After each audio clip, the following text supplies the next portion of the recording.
tenía otro lenguaje, la Biblia, que tenía historias que no conocía y que dentro de todo ese panorama había personajes que se mencionaban a veces una vez, a veces dos veces, pero yo seguí leyendo la Biblia para tratar de entender lo más que pudiera. Y durante mucho tiempo agradecí a los pastores o a los maestros que me enseñaron y que cuando yo les preguntaba las dudas, pues ellos en su conocimiento me enseñaron, me mostraron el camino correcto. Pero aún así, aún llegando al seminario y estando ahí en el seminario, se da uno cuenta de que no le va a alcanzar toda la vida al ser humano, no nos va a alcanzar para poder entender todos los misterios que hay. La Biblia no solamente tiene misterios, sino tiene enigmas. Hay enigmas que, como lo vimos ahí en Deuteronomio 29, cosas secretas que si quiere Dios revelarlas lo va a hacer, y si no, van a permanecer ahí mientras estemos en este mundo. Pero va a llegar un momento que cuando estemos en la presencia de Dios, ahí sí le vamos a preguntar todo lo que queramos y todas las dudas van a ser disipadas, todas las dudas. Estos misterios que tiene la Biblia solo pueden concebirse en 3 pasos, si gustas anotarlo. Tú cuando no entiendas algo, tienes que orar y tienes que pedirle en humildad a Dios y declararte pues incompetente porque no alcanzas a entender todo el texto, alcanzas a entender solo una parte. También tienes que pedir iluminación. Señor, ilumíname, ponme una lupa, ponme un foco muy grande para que yo pueda entender. Y aparte de eso, tienes que sentarte a estudiar y a escudriñar la Escritura con la hermenéutica correcta, con la teología correcta y con la sana doctrina. Si tú cumples el paso de la oración, la iluminación y el estudio, entonces vas a encontrar una solución muy positiva para ti. Si gustas ponerle ahí la prédica de hoy, un misterioso personaje. Un misterioso personaje. Bueno, vamos a Génesis 14, 17, 20. Génesis 14, 17, 20. Les doy ahí unos segunditos para que se posicionen. Ahí vamos a ver que aparecen varios personajes, pero aparece uno que yo lo considero misterioso, así lo considero yo, pero vamos a ver qué tan misterioso es. Cuando volvían de la derrota que Kedorlaomer y de los reyes que con él estaban, salió el rey de Sodoma a recibirlo al valle de Sare, que es el valle del rey. Entonces Melquisedec, rey de Salem y sacerdote del Dios Altísimo, sacó pan y vino y le bendijo, diciendo: bendito sea Abraham del Dios Altísimo, creador de los cielos y de la tierra, bendito sea el Dios Altísimo, que entregó tus enemigos en tu mano y le dio a Abraham los diezmos de todo. Mira, ahí aparece este personaje, Kedorlaomer. Dice que ahí estaba ese rey, Melquisedec y Abraham. Hay 3 personajes ahí en el pasaje. Conocemos poco de este rey que fue derrotado. Conocemos de Abraham, pero Melquisedec es un personaje que solamente puede ser entendido con oración, con iluminación y con estudio, con una correcta hermenéutica. Mira, empiezo con lo negativo. En estos días se ha levantado una pastora llamada Melquisedec Lisbeth. ¿Qué te parece esto? Mira, hasta allá la beba dijo: ¿qué es eso? Quien se hace así llamar la esposa del mismo Padre Celestial. Escucha lo que te estoy diciendo. Desde que surgió el cristianismo, esto es la historia, se han erguido como herederos reales y absolutos de los que llaman el reino de Dios muchas personas, hombres y mujeres, por lo cual nunca han faltado los profetas falsos, mesías falsos y otro tipo de sujetos que se han portado la etiqueta de ser Cristo mismo. Impuesta o impuesta, hay veces, de ser los nuevos rostros del cristianismo en la tierra. Por lo general, cada 15, cada 20, cada 30 años surge uno como ese. En este caso, esta señora Melquisedec Lisbeth es una pastora. Ella es una pastora, esposa de un pastor, le dicen pastora. Bueno, respetamos, ¿no? Respetamos su punto de vista. Mateo 24, anótalo. Porque se levantarán falsos cristos y falsos profetas y harán grandes señales y prodigios de tal manera que engañarán, si fuere posible, aún a los escogidos. Aquí quiero que notes algo en este texto. Puede que haya en esos lugares que se han levantado falsos pastores y falsos cristos, señales y prodigios. Y no pequeños, dice grandes. ¿Quién está apoyando estos supuestos milagros que no hace el Espíritu Santo? Un espíritu imitador del Espíritu Santo. ¿Para qué? Con tal de engañar, si fuere posible, aún a los escogidos. Por eso sí debemos estar muy atentos a la doctrina, debemos estar muy atentos a lo que se predica y revisar, checar y cotejar. Ya lo vimos, oración, iluminación y estudio.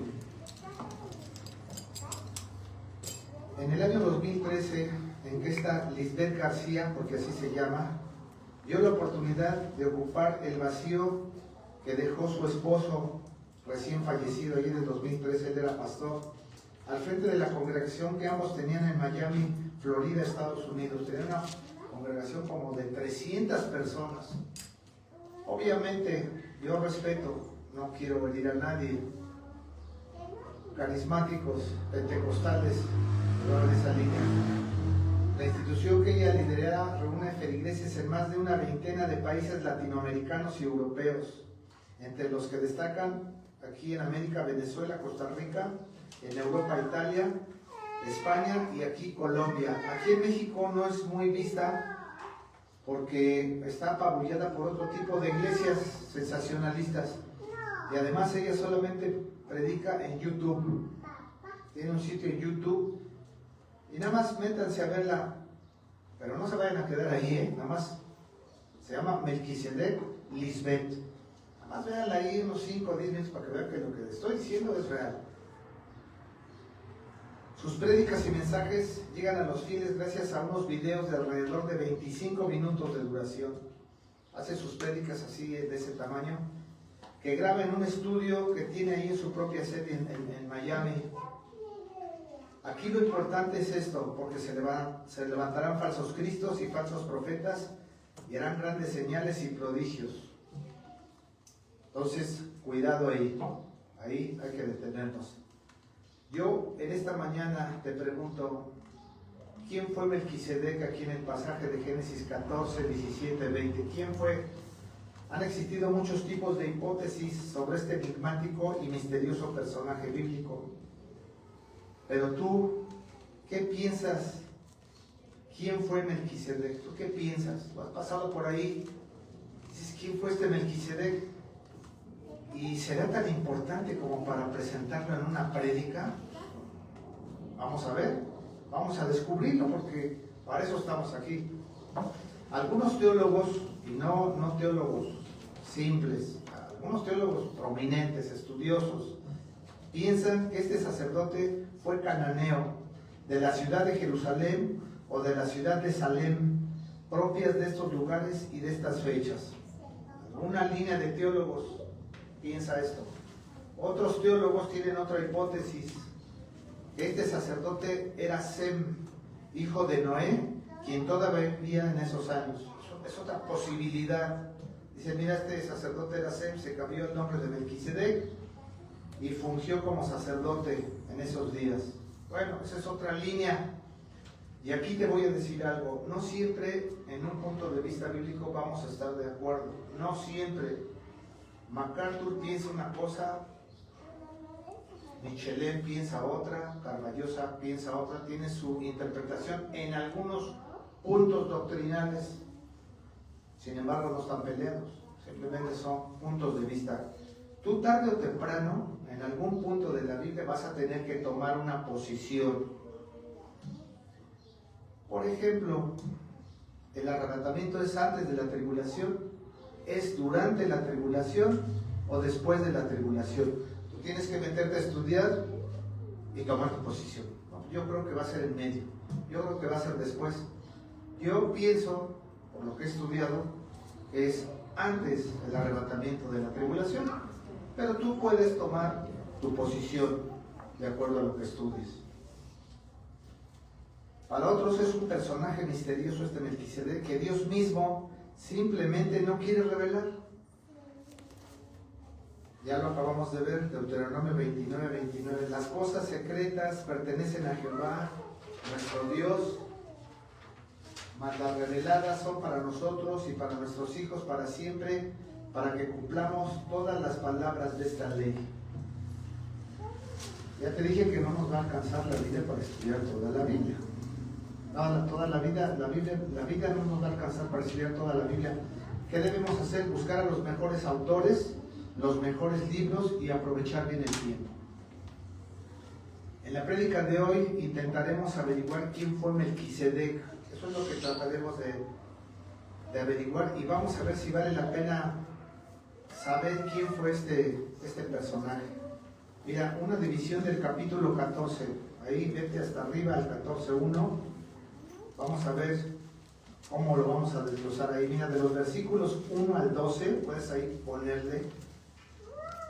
Habla de la guerra de los reyes. Hubo una guerra ahí, 5 reyes contra 4 reyes. 5 reyes contra 4 que dan 9.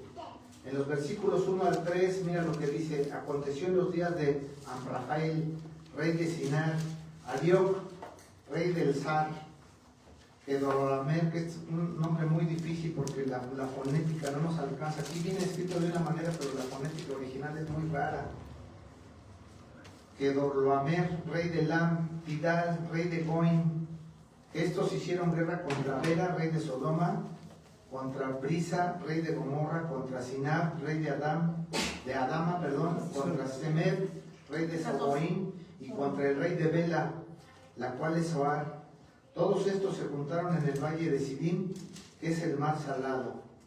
Y ahí en ese momento hubo una pelea, 5 reyes contra 4. ¿Cuál es la razón de las guerras? Siempre ha sido el poder, los terrenos, el oro y la plata. No, siempre, toda la historia. ¿Qué es lo que estamos viendo hoy allá? ¿Qué se está peleando allá en Medio Oriente? Los recursos naturales.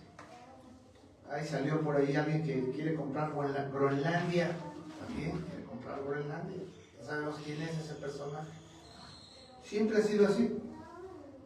Y hay quienes, como tienen un mazo más grande que otro, pues le dan al más débil y se le quitan lo que tiene y se lo llevan de todas maneras. De los versículos 13 al 16 se nos enseña que con tan solo, escuche esto, 318 hombres, fíjate, 318 hombres, Abraham derrotó de manera sobrenatural a los reyes del Sinaí, Elazar, Elam, Goim, recobrando el botín total de guerra. En el versículo 16, mira cómo dice ahí, y recobró todos los bienes, y también a Lot, su pariente, y sus bienes, y las mujeres y demás gente. Aquí hay algo extraordinario que resalta en el versículo 16. ¿Cuál fue la razón de que ya había perdido el rey la guerra y Abraham decidió entrar? Esta, que tenía un familiar y que se le habían llevado. No hay otra razón. Aquí lo que estamos viendo que Abraham amó a Lot y fue a buscarlo. Juntó a 318 hombres y los rescató. ¿Qué estás haciendo tú para rescatar a tu familia? A tu familia incrédula. ¿Qué estás haciendo? Nada más hazte esa pregunta. De los versículos 17 al 24 se habla del encuentro de tres personajes: Abraham el patriarca, de Bera, rey de Sodoma, y de un misterioso personaje llamado Melquisedec. Mira en el versículo 23 lo que dice, cómo contesta Abraham: desde un hilo hasta una correa de calzado, nada tomaré, todo lo que es tuyo, para que no digas, yo enriquecí a Abraham. Abraham era un hombre tan justo, tan piadoso, tan temeroso de Dios, que dice, yo te doy los diezmos a Melquisedec. Y al otro rey le dice, yo te regreso todo lo que te corresponde, no voy a tomar nada, para que no digas que tú me enriqueciste. Se adelantó 50 años, porque él sabía que Dios lo iba a prosperar. Y ahí en ese contexto está el pasaje que enseñaremos. Y otra vez Génesis 14, 17, 20. Cuando volvía de la derrota Kedorlaomer y de los reyes que con él estaban, salió el rey de Sodoma a recibirlo al valle de Sabe, que es el valle del rey. Entonces Melquisedec, rey de Salem, sacerdote del Dios Altísimo, sacó pan y vino y le bendijo diciendo, bendito sea Abraham del Dios Altísimo, creador de los cielos y de la tierra, bendito sea el Dios Altísimo que entregó a sus enemigos en tu mano y le dio a Abraham los diezmos de todo. Bueno, para entender el pasaje, vamos a ver cómo vamos a entender ese pasaje. Son ahí 17, 18, 19, 20, son 4 versículos. Vamos a ver de qué se trata. En estos versículos encontramos las siguientes doctrinas: la doctrina de la guerra, la doctrina de las ciudades de Sodoma y Gomorra, que quedaron como ejemplo de lo que no se debe hacer en una ciudad y que desaparecieron porque fueron quemadas por fuego del cielo. La doctrina del sacerdocio, que es una doctrina completa. La doctrina del pan y del vino. La doctrina de las bendiciones que están ahí en Deuteronomio y en otros lados. Y la doctrina del diezmo. Entonces hay varias doctrinas ahí. Versículo 17. Vamos a ver qué significa. Cuando volvía de la derrota de Kedorlaomer y de los reyes que con él estaban, salió el rey de Sodoma a recibirlo al valle de Sabe, que es el valle del rey. Hasta ahí, este versículo 17. Una vez liberado de los reyes enemigos, el rey de Sodoma encontró en ese valle, se encontró de manera voluntaria con Abraham, en el valle cerca de Jerusalén, ciudad que más adelante Dios decidiría fundar su santa ciudad en el mundo. Aquí hago una pausa. Mucho antes de que nosotros supiéramos que iba a ser del agrado de Dios que ahí residiera su nombre, el Señor ya estaba notando ahí que esa ciudad iba a ser importante. Y todavía hasta la fecha esa ciudad es importante. Y en los tiempos finales esa ciudad va a ser importante. Tan importante es nada más este nombre, que existe una nueva ciudad en el cielo que se está haciendo, que es la Nueva Jerusalén. Que un día, cuando todo esto acabe, cielos nuevos y tierra nueva, va a bajar hasta donde estemos y ahí vamos a estar con el Señor en la eternidad. Bueno, en el versículo 18, entonces Melquisedec, rey de Salem y sacerdote del Dios Altísimo, sacó pan y vino. ¿Sí? El nombre de Melquisedec significa rey de justicia. Eso significa.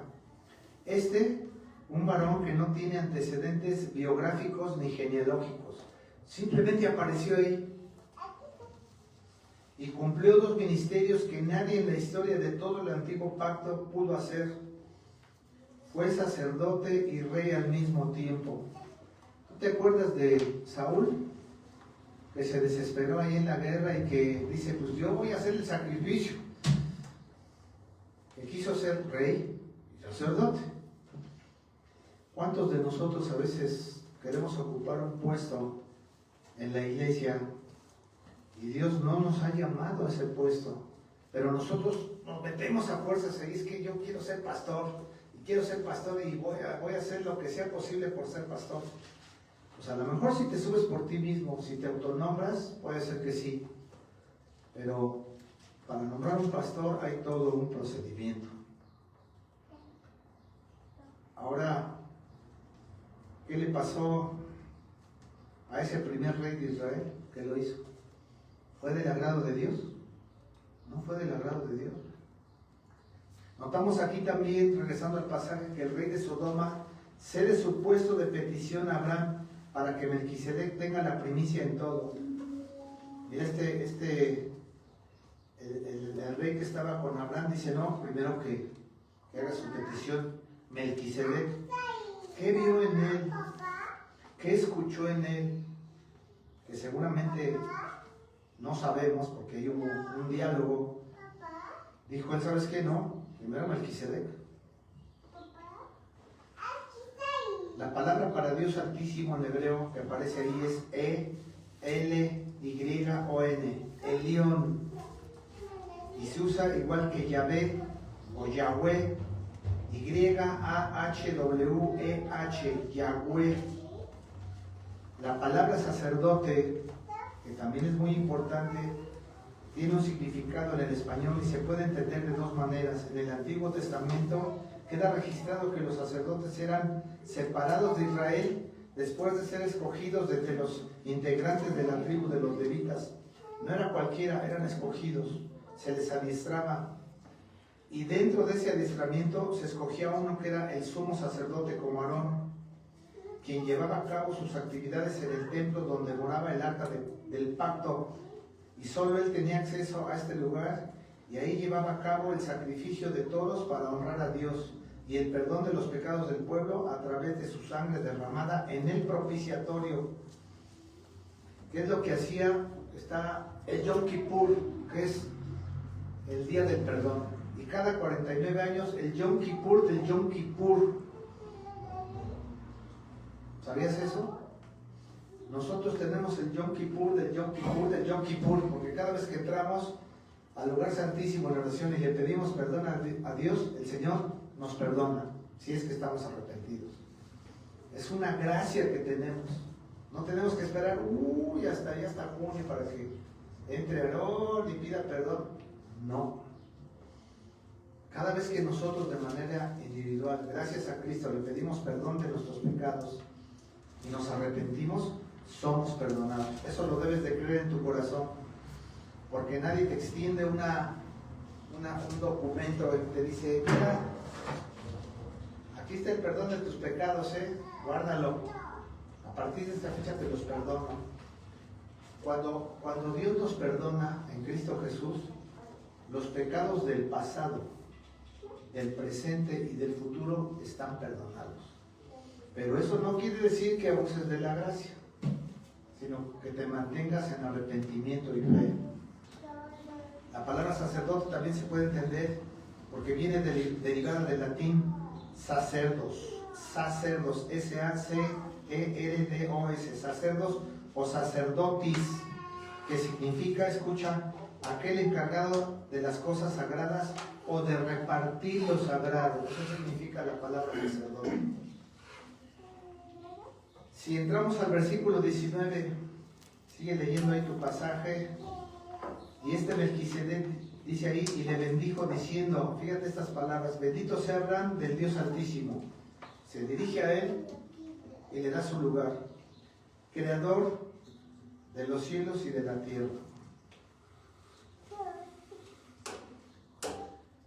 Mira, el que bendice es mayor que el bendecido. ¿Sí? ¿Te das cuenta? Abraham aceptó la bendición de Melquisedec porque lo consideró muy superior a él. ¿Qué vería también Abraham cuando de repente llegó? Él iba a hablar con el otro rey y de repente llega Melquisedec ahí y dice, ¿quién es este señor? ¿Cómo lo vio? ¿Cómo distinguió que era sacerdote? No se sabe. Este momento fue una prebendición al pacto abrámico. Escucha esto, dicen los eruditos. Esta fue una prebendición al pacto abrámico que más adelante se celebraría como en Génesis 17:4. Mira, he aquí mi pacto es contigo y serás padre de muchedumbre de gentes. Y después en otros pasajes dice, y en ti serán benditas todas las naciones de la tierra. Ya desde ahí estaba anunciando que iba a haber un pacto, de manera velada. No se podía entender hasta que la revelación progresiva se fue dando. El versículo 20, y bendito sea el Dios Altísimo, que entregó tus enemigos en tu mano y le dio a Abraham los diezmos de todo. Mira, siguió bendiciendo ahí a Dios y le hace notar esto, que entregó a tus enemigos en tu mano. ¿Quién peleó la batalla? El Señor. ¿Tú crees que con 318 hombres le vas a ganar a varios reinos juntos? No. Fue algo sobrenatural. Aquí este sacerdote y rey bendice a Dios de una manera única y singular. Lo bendice porque Dios peleó la batalla de Abraham en contra de estos reyes paganos. Ahí está la razón. Era imposible que con tan solo 318 hombres destruyera 4 reinos juntos. Era imposible. Segunda de Crónicas 32:8. Acompáñame ahí. Quiero que lo leas conmigo. Segunda de Crónicas 32:8, perdón. Te doy ahí un tipecito.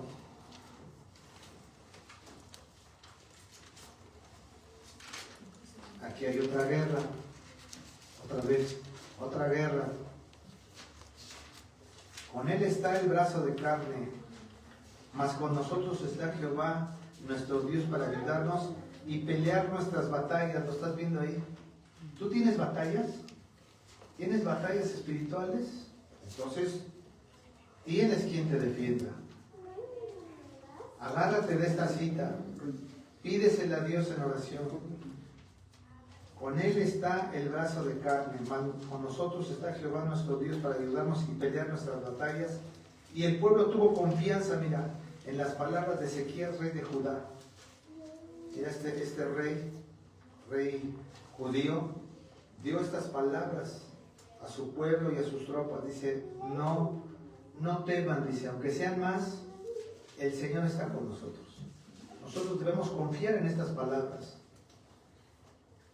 El total crédito de la victoria es a Dios. Melquisedec le da este crédito a Dios. Acto seguido, Abraham da los diezmos. Es la primera vez en la historia sagrada que se hace este acto. Aquí se le da honor y gloria a Dios. Se le eleva con este acto reconociéndolo. Entonces, esos 3 personajes le dan honra y gloria a Dios.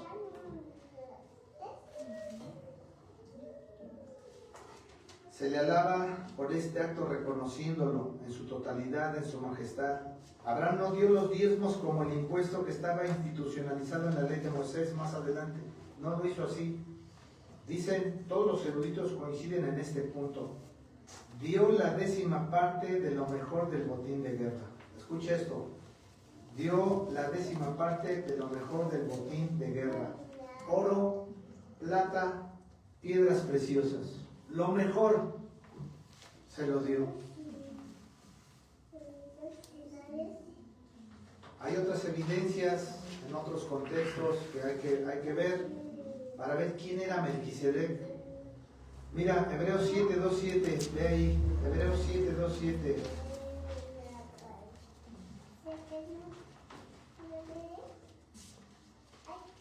¿Sí? ¿Estás ahí conmigo?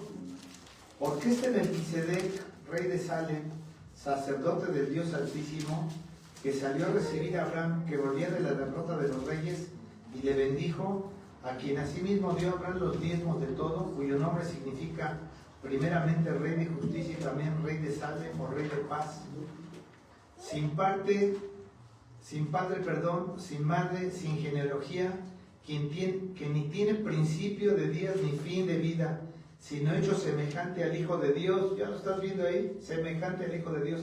Permanece sacerdote para siempre. Considerad pues cuán grande era este, a quien aún Abraham, el patriarca, dio diezmos del botín, ciertamente los que de entre los hijos de Leví reciben el sacerdocio, tienen mandamiento de tomar del pueblo los diezmos según la ley, es decir, de sus hermanos, aunque estos también han salido de los lomos de Abraham. Pero aquel cuya genealogía no es contada de entre ellos, tomó Abraham los diezmos y bendijo al que tenía las promesas. Fíjate, y sin discusión alguna, el menor es bendecido por el mayor. Mira, aquí ya nos arroja más luz. Juan 8:58 agrega ahí algo. Jesús dijo, de cierto os digo, antes que Abraham fuese, yo soy. Y nos da otra idea. Este es un pasaje importante porque lo vamos a retomar más adelante. Por estos pasajes entendemos que Melquisedec es mucho mayor que Abraham y que éste se dejó bendecir porque Abraham traía la promesa y el pacto. No solamente las promesas, sino también traía el pacto abrámico. En ti serán benditas todas las naciones de la tierra. Si seguimos ahí en Hebreos 7, vamos ahora al 24 y al 26. Ahí tenemos otra idea importante para saber quién es Melquisedec o quién fue, o si Dios no quiere que permanezca este personaje en anonimato. Mas por cuanto permanece para siempre, tiene un sacerdocio inmutable. Aquí está hablando de Cristo, por lo cual puede también salvar perpetuamente a los que por él se acercan a Dios, viviendo siempre para interceder por ellos. Todas las oraciones que nosotros elevamos, Jesucristo también intercede por nosotros. Y el Espíritu Santo también intercede con gemidos indecibles porque no sabemos cómo pedir. Aún nuestras oraciones suben en nuestra imperfección los deseos de nuestro corazón. Ellos lo filtran y Dios decide de acuerdo a sus planes soberanos qué hacer y qué no hacer. Dios se reserva el derecho. ¿Cómo te contesta? Puede ser rápido, puede ser mediano plazo, muy largo plazo y a veces nunca. A veces nunca te contesta. No está obligado a contestar tu oración. Él dice pida para que reciban, pero él se reserva el derecho de decir esto sí y esto no. En la Santa Cena también tenemos otro pasaje. Cristo instauró el nuevo pacto sacando pan y vino. ¿Sí? Esto, atención aquí. Mateo 26, 26, 28. Ahí Nuevo Testamento. Mateo 26, 26, 28. Y mientras comía, tomó Jesús el pan y bendijo. Mira, esta palabra, bendición. Y lo partió y dio a sus discípulos y dijo, tomad y comed. Este es mi cuerpo. Tomando la copa y habiendo dado gracias, les dio diciendo, bebed de ella todos, porque esta es mi sangre del nuevo pacto, que por muchos es derramada para remisión de los pecados.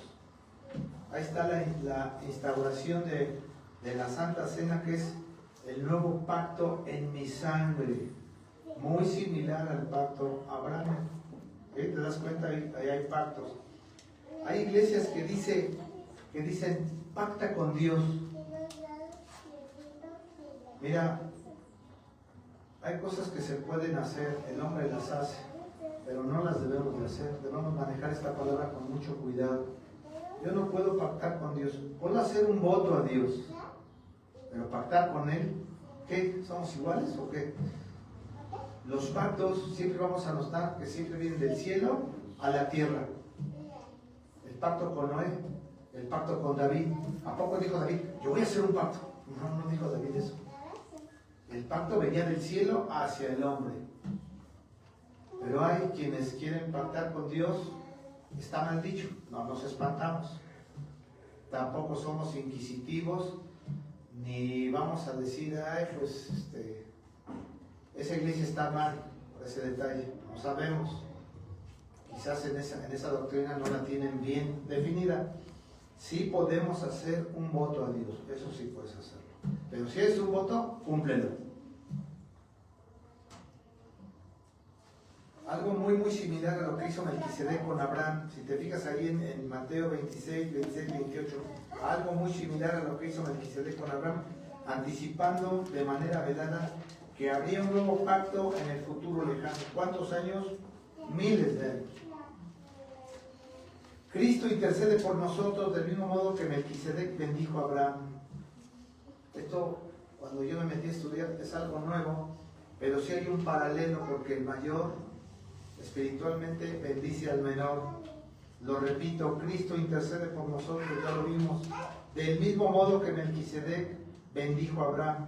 Cristo es eterno y de Melquisedec se habla de él como uno que es eterno, y Cristo es sumo sacerdote celestial, en la misma orden que Melquisedec. Así dice ahí. Pero Romanos 8:34, ¿qué dice? Te la leo. ¿Quién es el que condenará? Cristo es el que murió, más aún el que también resucitó, el que además está a la diestra de Dios, el que también intercede por nosotros. No solamente intercede, sino que también pelea nuestras batallas. Fíjate nada más qué sacerdocio tiene Cristo. Pelea nuestras batallas e intercede por nosotros. Escucha esto que te voy a decir porque es muy importante. Por todo lo que acabamos de presentar en las Escrituras y todos los paralelos y ejemplos que siguen a continuación, podemos entender que Melquisedec no es más que Cristo, ¿sí? Aunque te sorprendas, quien se apareció al mismo Abraham para bendecirlo. A esto se le llama una cristofanía. Al principio, cuando yo pasé ahí por Génesis la primera vez, pues, lo mismo me dio Melquisedec que los demás reyes, porque no conocía toda la Biblia. Apenas estaba en el libro 1 de los 66 que hay, pues todavía me faltaba. Por todo lo que acabamos de presentar en las Escrituras, podemos entender que Melquisedec no es más que Cristo, quien se apareció al mismo Abraham para bendecirlo. A esto se le llama una cristofanía.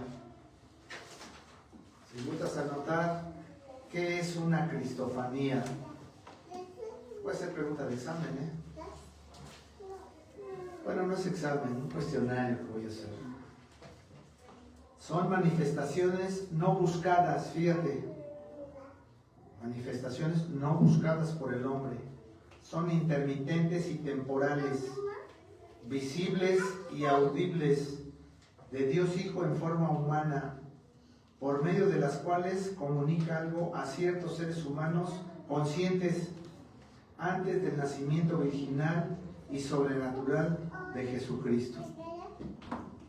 Una definición teológica, la repito, son manifestaciones no buscadas, intermitentes y temporales, visibles y audibles, de Dios Hijo en forma humana, por medio de las cuales comunica algo a ciertos seres humanos conscientes antes del nacimiento virginal y sobrenatural de Jesucristo.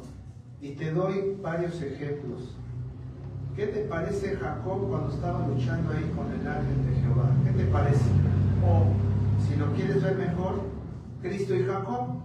Lo puedes poner ahí, Cristo y Jacob. Génesis 32, 24, 28. Ahí está otro pasaje.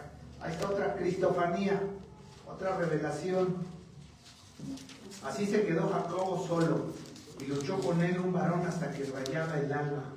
Y cuando el varón vio que no podía con él, tocó en el sitio del encaje de su muslo, y se descoyuntó el muslo de Jacob mientras con él luchaba.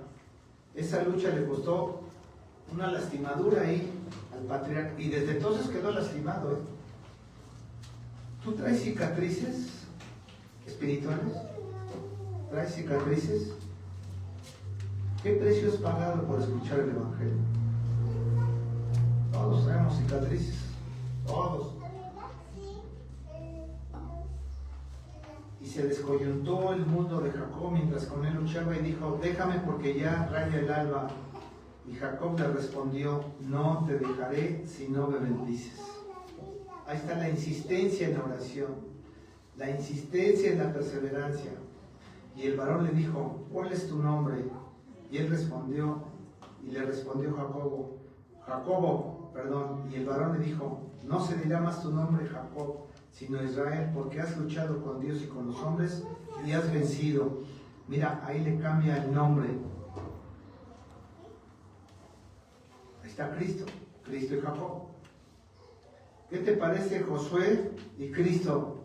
Ese guerrero con la espada desenvainada que se le aparece ya entrando a la tierra prometida.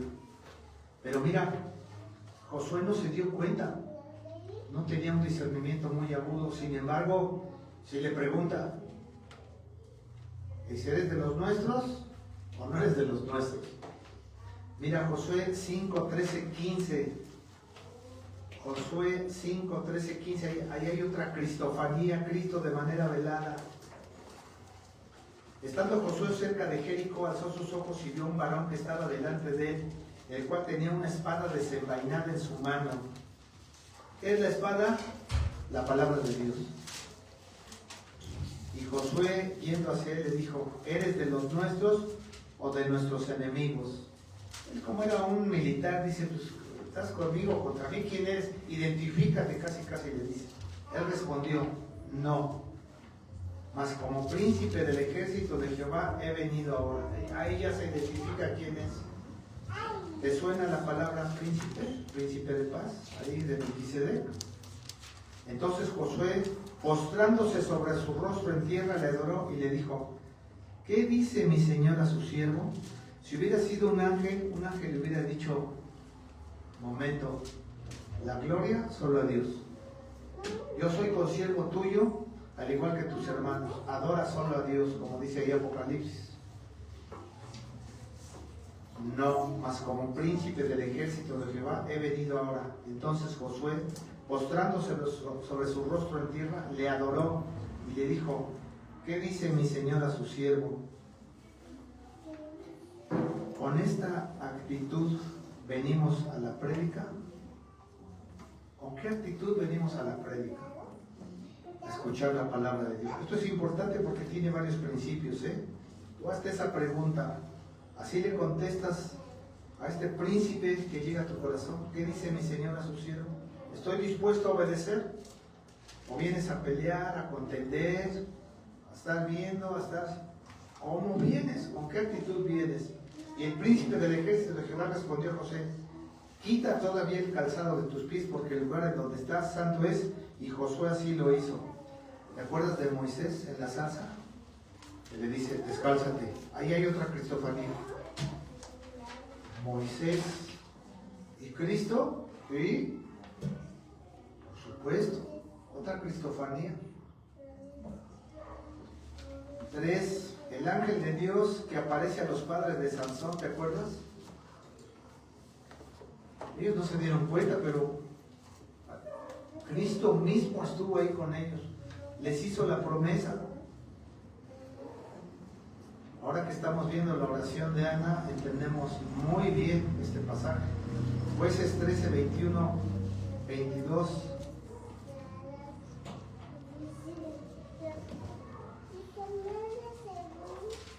El ángel de Jehová no volvió a aparecer a Manoah ni a su mujer. Hubo varias apariciones ahí, pero no se dieron cuenta.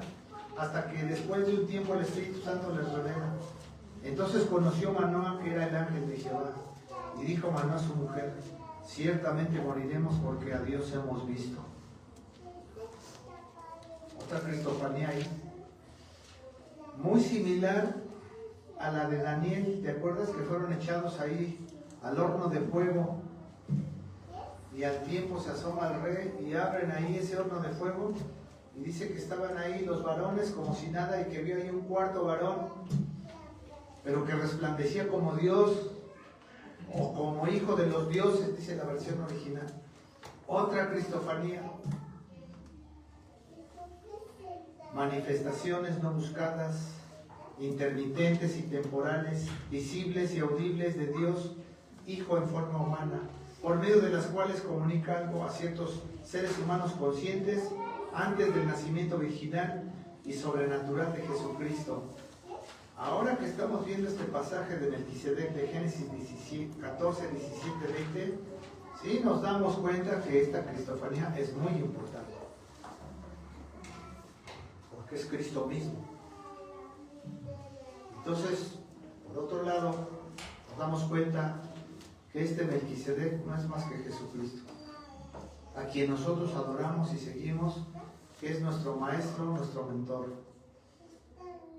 príncipe de Israel. 4 cositas nada más. De este pasaje, 4 cosas. Si gustas anotarla. Número 1.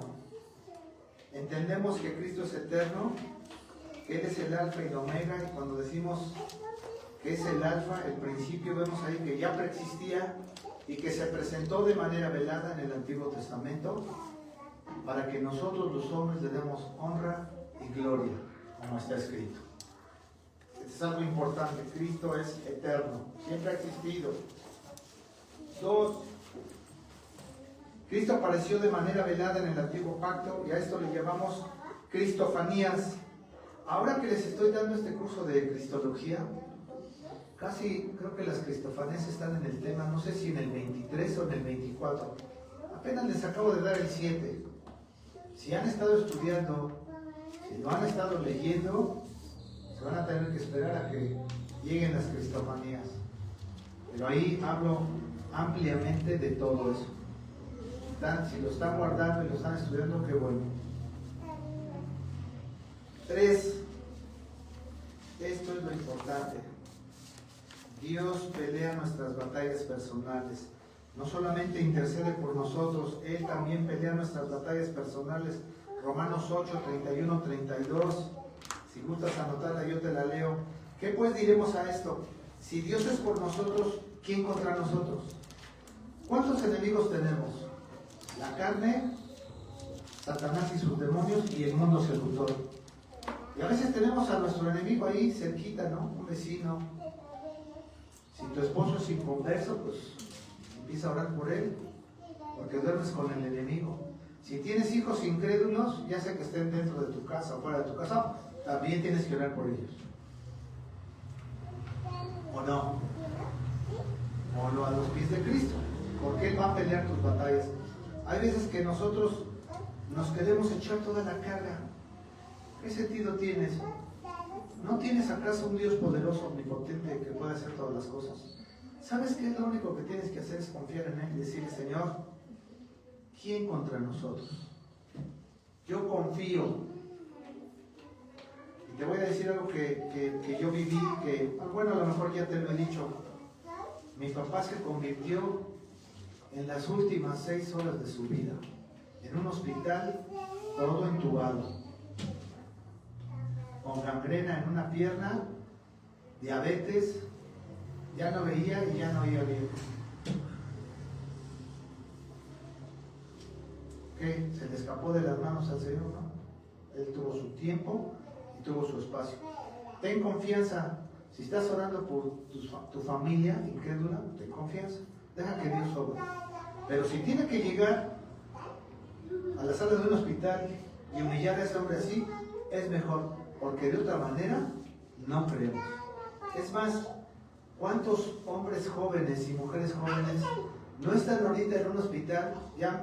Llámale al hospital el que quieras, y Dios está hablando a sus corazones porque están ahí todos, están volteando hacia arriba, y ya llegó el doctor y les dijo: hay pocas esperanzas, ¿eh? Nos dice: hay pocas esperanzas.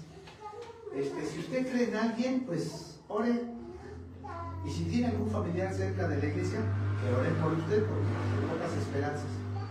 Y hay veces que ahí en ese hospital Dios convierte a las personas, porque de otra manera es tanto nuestro orgullo, nuestra vanidad y nuestra soberbia, es tan grande que solamente de esa manera Dios logra convencernos. Cuando ya estamos así, a horas de que te dicen, como aquel que está en la inyección letal en una prisión allá en Estados Unidos: somos tercos, somos necios, somos incrédulos, y hasta peleamos con Dios, así como con Jacob. Y el Señor nada más hace ¡pah! Y ¡pum! Dice: ¿qué pasó? Sí, nada más un lleguecito. Ese lleguecito le tardó toda su vida. Y cada vez que él caminaba, Jacob se acordaba: ¿cómo me atreví a pelear contra Dios? Hay gente que toda la vida está peleando contra Dios, no se da cuenta. Está peleando contra Dios y no le va a ganar. No le va a ganar. Dios lo quiere salvar. Le dice: mira, yo con amor eterno te he llamado, y ya te llamé de esta forma, y a ti te vale. Hasta hasta que el Señor te va a hacer como Jacob un día. Si eres escogido, ¡pum!, te va a dar un llegue ahí. Entonces vas a andar ahí. Ahí en el pueblo de mi esposa, con todo respeto, había un hermano que por su enfermedad le habían volado de la rodilla para abajo. Le tuvieron que cortar el pie y traía una patita de palo. Y así le pusieron patita de palo. Yo nunca supe su nombre, yo nada más lo veía pasar y ¡ay! Patita de palo. Y los niños cuando estaban chiquitos, la remedaban. No se daban cuenta, pero lo remedaban. Entonces, no vayamos a ser como Jacob, ¿eh? Mejor sanitos, completitos. Romanos 8, 31, 32. ¿Qué pues diremos a esto? Si Dios es por nosotros, ¿quién contra nosotros?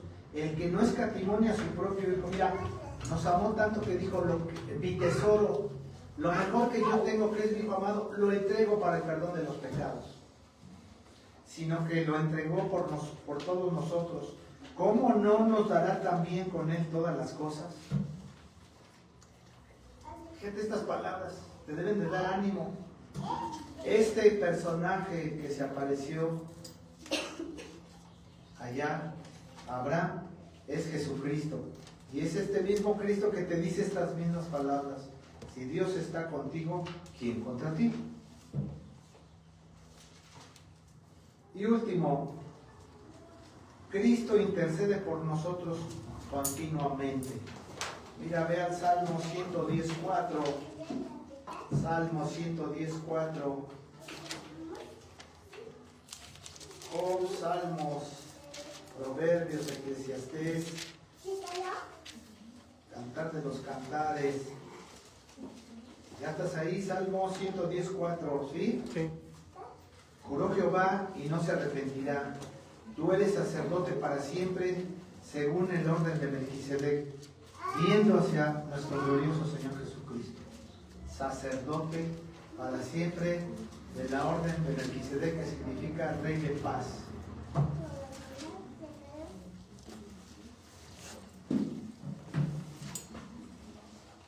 Con esto termino mi prédica.